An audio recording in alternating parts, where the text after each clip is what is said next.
বল খুঁজি তোকে আর কিসে, তুই জলে বাতাসে মিশে। জানে মন তুই জীবন,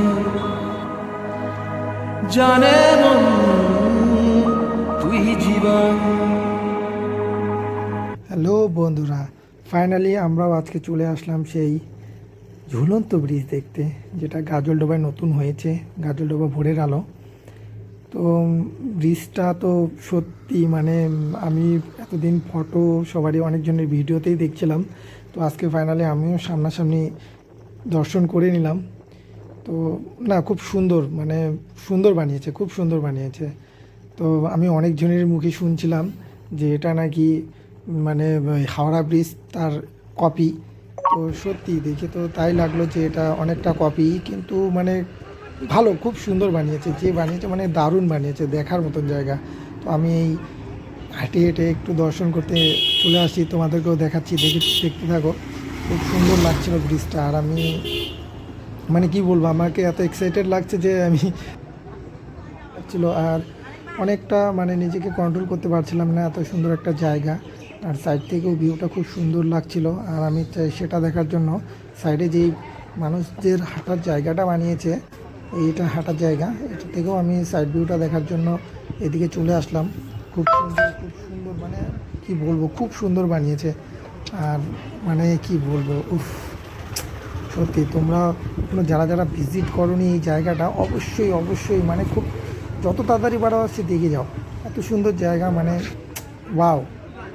এটা যে আমাদের শিলিগুড়ির কাছে কতটা একটা গর্বের জিনিস, তোমরা অবশ্যই অবশ্যই সবাই ভিজিট করো। আর এটা দেখো, এবারে আমি সবাইকে দেখাচ্ছি উপরে কেমন এটা বানিয়েছে। দেখো, হাওড়া ব্রিজের টাইপই অনেকটা, মানে সিমিলার সিমিলার অনেকটা সিমিলার, একই টাইপের। তো আমি এখন বেরিয়ে পড়েছি, গাজলডোবায় এসেছি, গাজলডোবার সেই চিংড়ির চপ খাবো না তা তো কোনো দিন হয় না, তাই না? তো আমি এখন চলে যাচ্ছি সেই বাজারে, আর সঙ্গে সঙ্গে তোমাদেরকে, চলো তোমরা ভিডিওটার সঙ্গে দেখতে থাকো। আমরা এখন এই সেই বাজারের, এখন এই বাজারেই যাচ্ছি, সঙ্গে সঙ্গে এই সাইড ভিডিওটাও করলাম। তো সাইড থেকে এত সুন্দর লাগছে, উপর থেকে সূর্য ডোবা ডোবা ভাব। তো মানে ব্রিজটা দেখতে তো ওয়াও লাগছে, দেখো তোমরা, খুব সুন্দর।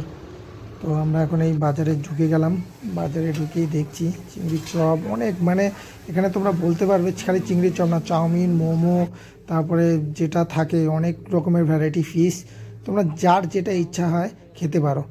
খুব সুন্দর, খুব সুন্দর।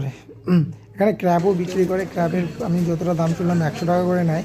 তো আমি অত কিছু নিয়ে নিই, আমি চিংড়ির চপটা নিলাম। আমার এই চিংড়ির চপ রেডি হচ্ছে, খুব সুন্দর করে রেডি করে দিচ্ছে আমার সেই দাদা, মানে সেখানকার দোকানদার। আমার তো খুব হ্যাভি লাগে, ভালো লাগে। তো এই চিংড়ির চপ এখন নাকি 20 টাকা করে হয়ে গেছে। আগে তো আমি অনেক দিন 2-3 বছর আগে গেছিলাম, তখন এটা 10 টাকা করেই খেয়েছিলাম, গোটা 10 টাকা, এখন 20 টাকা করে।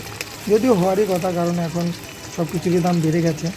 তো আমার চিংড়ির চপ খুব তাড়াতাড়ি রেডি হয়ে চলে আসবে আমার টেবিলে, এই যে টেবিলে চলে আসছে। এখন দেখো কত সুন্দর করে বানিয়েছে। তো এটাকে এবার টেস্ট করার পালা, তোমাদেরকে টেস্ট করে জানাচ্ছি। আর সত্যি বন্ধুরা, এই যে আমি টেস্ট করছি, দেখো মানে চিংড়ি চপটা এত সুন্দর ছিল না, মানে আমি খাওয়ার পরে সত্যি একদম just just wow, just wow, মানে একদম ওয়াও। আমার তো খুব সুন্দর লেগেছে, খুব সুন্দর করে ফ্রাই করে দিয়েছে, সত্যি আমার মানে সেই ভালো লেগেছে। তো তোমরাও কে কে এই চিংড়ি চপ এই গাজলডোবা এসে খেয়েছো অবশ্যই জানাবে কমেন্ট বক্সে। আর ভিডিওটা কি বলবো, তাড়াতাড়ি শেয়ার করো, আর লাইক কমেন্ট তো চাই, আর সাবস্ক্রাইব একদম অবশ্যই বন্ধুরা। Thank you.